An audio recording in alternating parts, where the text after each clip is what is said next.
Conclusion we've come to from that is that there's a significant spherical aberration appears to be present in the optics. And that we should be able to fix it in our insurance program. Thousands and thousands of people worked on Hubble. And by the way, if you ask all of those thousands and thousands of people before the launch in April of 1990, what's your 10 biggest concerns about what could go wrong on Hubble? I absolutely guarantee you that not one of them would have said spherical aberration or a bad mirror. And we have liftoff. Liftoff of the Space Shuttle Endeavour on an ambitious mission to service the Hubble Space Telescope.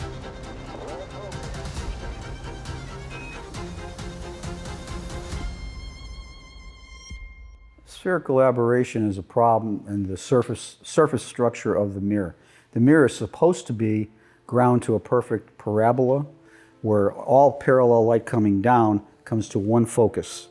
Spherical aberration is when one part of the mirror is slightly higher or lower than the other, and light, instead of coming to one focus from, say, the edge of the mirror, will come over here, and then from the center of the mirror will come to focus up here. So you get, what that does is blur the focus. You can almost think of it, if you've got bad myopia, which you can say our telescope has now, and you put your glasses on, you can correct totally and get 20/20 vision. I'll never forget the day of the fabled press conference at Goddard when we had announced to the world that the Hubble was broken and we didn't know if we could fix it. We didn't frankly think we could fix it. Except just before the press conference, Space Telescope Science Working Group, a bunch of about 20 astronomers involved with Hubble, were meeting at Goddard coincidentally that day. And I ran into John Traugott. He was a scientist on the Wide Field Camera 1 team, the one that was taking all the fuzzy pictures. And he called me over to the hallway and said, "Ed, I want to tell you something." I said, "What?" "We can fix this." I said, "Come on, John, what do you mean?" He said, "Now that we know the prescription of the mirror, the shape is perfect, but it's got the wrong shape, just like your nearsighted eye. Now that we know the exact prescription to 5 or 10 decimal points, there are 4 little mirrors inside our new camera that we're building, our backup camera called the clone, the WIFPIC 2 clone. There are 4 little called relay mirrors. If we reground those with the correction that we know we need in it, like glasses for your eyes, we could solve the problem internally right away, 1993, when we go up to fix it." I said, "Are you sure, John? Because I'm going to tell the press this." He said, "I'm positive." So during my press conference, I gave all the nasty things. We're not going to be able to take any pictures. We're not going to be able to do this. However, we feel that we can characterize the problem, the spherical aberration problem, well enough that we can take advantage of an insurance policy that we haven't talked much about. And it hasn't been in the press much. And that is, we started a long time ago to plan a maintenance program.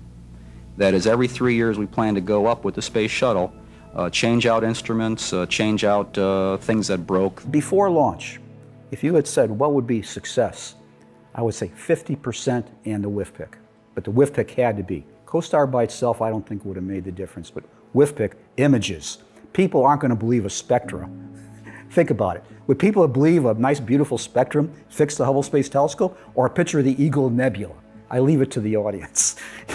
So that's what I said, WIFPIC and about 50% of the other things, and would be happy, because we'd never done this before. This is the first time NASA ever tried 5 EVAs, more than 6 hours each, and to do all these different things, WIFPIC, CoStar, gyros, solar panels. I mean, we were doing everything except putting in a new kitchen sink. So we all fly to Houston. The first EVA started, of course, all these things happen at night, but astronomers are used to the night.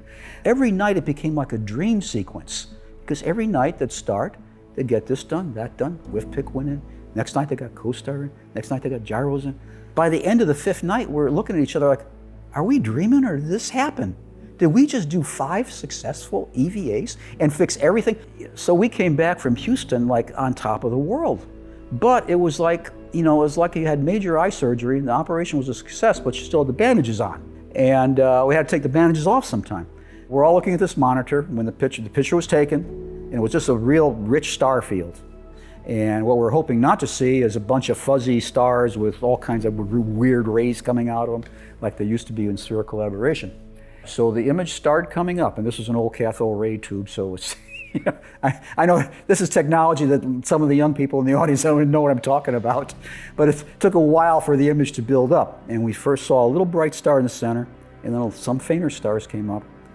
More and more stars came up, but you could hear a pin drop.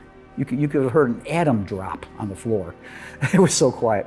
And slowly, more and more stars came up, and they were sharp. And there were lots of them. Because when you're out of focus, you don't see very faint things. When you're in focus, you really see deep. And then the picture was there, and it was perfect, absolutely perfect. And there was still a moment of silence, and then everybody just went crazy. Hey! Right there! Oh! Get it! Wait. Oh. No. Yeah, let's get it. Bring it up. Yeah, bring it up. Bring it up. Come on. Oh. Come on.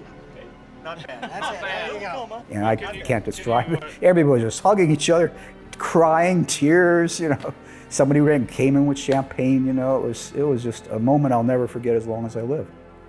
Hubble was fixed. Total success. You couldn't have had a bigger success in that first servicing mission. When Hubble was launched, I always thought that it would die about, and I'd have another 10 or 20 years in my career. And here I retired 10 years and it's still going. Yeah, it made me the butt of jokes. It made me a collector of arrows, slings and arrows from my neighbors. The press thought I was a joke. And seeing where Hubble is now, making those early promises look like nothing. I mean, a piece of cake. I mean, it's iconic. It's the greatest American scientific achievement ever. It's the great American comeback story.